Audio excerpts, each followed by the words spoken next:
Olá, bem-vindos à nossa análise de hoje. É muito bom ter a nossa comunidade reunida para mergulhar num tema que é, honestamente, super profundo e absolutamente essencial para a nossa vivência cristã. Hoje, a gente vai explorar a pesquisa teológica incrível do Denison Valadares Corrêa. A tese dele bate de frente com aquele dilema gigante da humanidade, sabe? O problema do mal e do sofrimento. Mas olha, a gente não vai ficar só na teoria acadêmica, não. O nosso foco aqui é entender como a nossa comunidade pode, de verdade, acolher, compreender e consolar a dor humana de uma forma genuína. Então, bora estruturar essa nossa jornada para sairmos daqui, não só com mais informação, mas com ferramentas reais de cuidado pastoral. Aí vem aquela pergunta que não quer calar.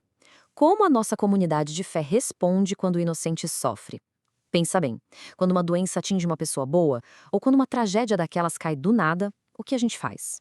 É uma realidade muito pessoal e universal. A gente não está falando de conceitos distantes num livro. Estamos falando de pessoas de carne e osso, membros das nossas próprias congregações, que estão ali chorando e buscando alguma resposta. A forma como a gente lida com essa dor do inocente dita o verdadeiro caráter do nosso acolhimento e da nossa missão como igreja. Entrando na nossa primeira sessão, o mistério do sofrimento, a realidade da dor. Para começar, a gente precisa validar uma coisa básica, mas essencial. O sofrimento é uma realidade que simplesmente não dá para negar.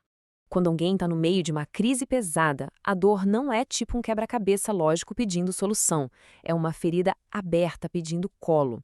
É aí que entra um conceito muito bacana baseado na obra do pesquisador Rossi, que é a chamada literatura sapiencial. Sabe, muita gente acha que isso é só um termo chique de faculdade de teologia, mas na verdade não é. É pura e simplesmente sabedoria bíblica prática para o nosso caminho ético e espiritual. O objetivo principal aqui é o bem viver. Ou seja, a Bíblia dá pra gente um guia real para sobrevivermos espiritual e emocionalmente até nos piores momentos que a vida joga na nossa direção. Avançando para a seção 2, o grito de Jó, a dor existencial. E sério, quem seria um guia melhor para essa parte da jornada do que o livro de Jó, que é o coração mais cru e emocional do sofrimento humano nas escrituras? Agora, o que é realmente interessante nesse slide é o que o autor Fonsati traz para a gente. Ele aponta que aquele grito agonizante de quem sofre não é nenhum sinal de rebeldia pecaminosa ou de falta de fé. Muito pelo contrário, é uma oração legítima. Para quem está no fundo do poço, expressar essa dor de forma totalmente crua na frente de Deus é, na verdade, um baita ato de adoração e intimidade. E mais, ele chama isso de uma pedagogia divina.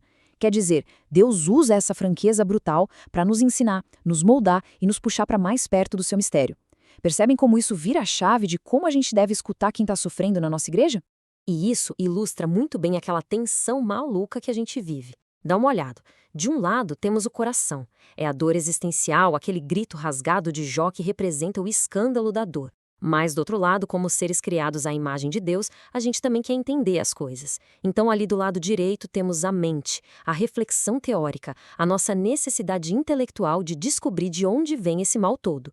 A gente precisa dessa honestidade total de Jó, com certeza, mas também precisamos de uma estrutura lógica para não perder a cabeça no meio do caos. E é bem essa estrutura intelectual que a segunda metade da pesquisa entrega para a gente. Chegamos na seção 3, a lógica de Agostinho, o mal e o livre-arbítrio. Bom, se Jó é o coração, chorando no meio da tempestade, Santo Agostinho é a mente tentando entender de onde veio a tempestade. Por muito tempo, entender de onde vem o mal foi um baita problema filosófico. Agostinho gastou boa parte da vida dele tentando fechar essa conta. Como um Deus que é puramente bom permite o sofrimento.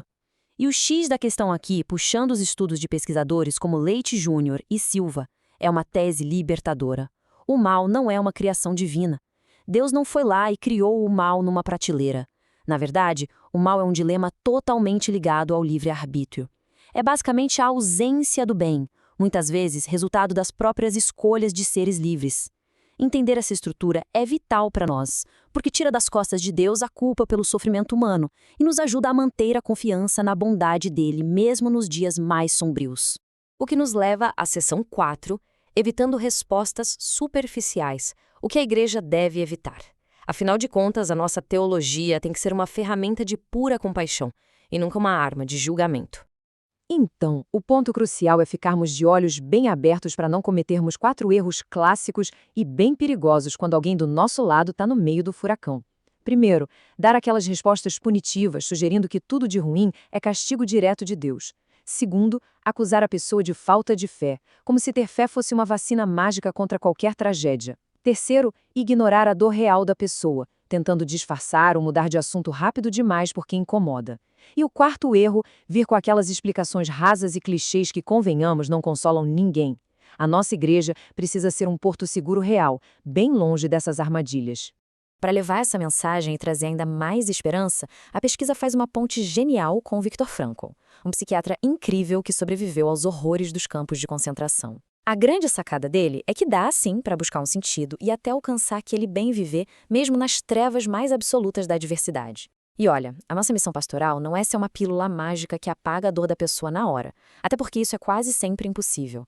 Nossa missão é caminhar ali, lado a lado, ajudando a pessoa a encontrar resiliência e significado no meio dessa noite escura da alma. Vamos então para a nossa última etapa, a seção 5, o caminho do consolo, ação pastoral e empatia. É aqui que a gente pega toda essa teoria, arregaça as mangas e transforma a nossa comunidade num abraço de verdade para quem está sofrendo.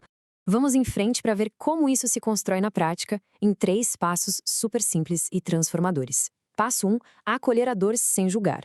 Igualzinho aprendemos lá com Jó, a gente precisa ouvir aquele grito do inocente e simplesmente estar presente, com empatia de sobra. Passo 2, unir sabedoria e reflexão. Trazendo a lógica de Agostinho para a roda, a gente garante um conforto teológico seguro que não culpa Deus injustamente e mantém os nossos pés firmes na razão. E, finalmente, o passo 3, promover o bem viver. É ajudar a pessoa a resgatar o sentido da vida, usando toda aquela sabedoria da Bíblia para caminhar de mãos dadas rumo à restauração. E para a gente amarrar tudo isso, fica aqui uma reflexão final.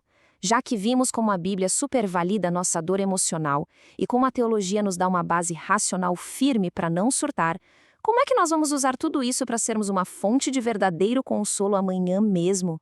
A dor humana, infelizmente, sempre vai estar por aí, mas a forma como a nossa comunidade abraça essa dor, olha, isso pode ser a maior demonstração de amor cristão que existe. Que essa nossa jornada de hoje impulsione todos nós a agir com muito mais amor e sabedoria. Muito obrigada por acompanharem essa nossa análise e vamos continuar juntos, sempre buscando acolher cada vez melhor quem precisa.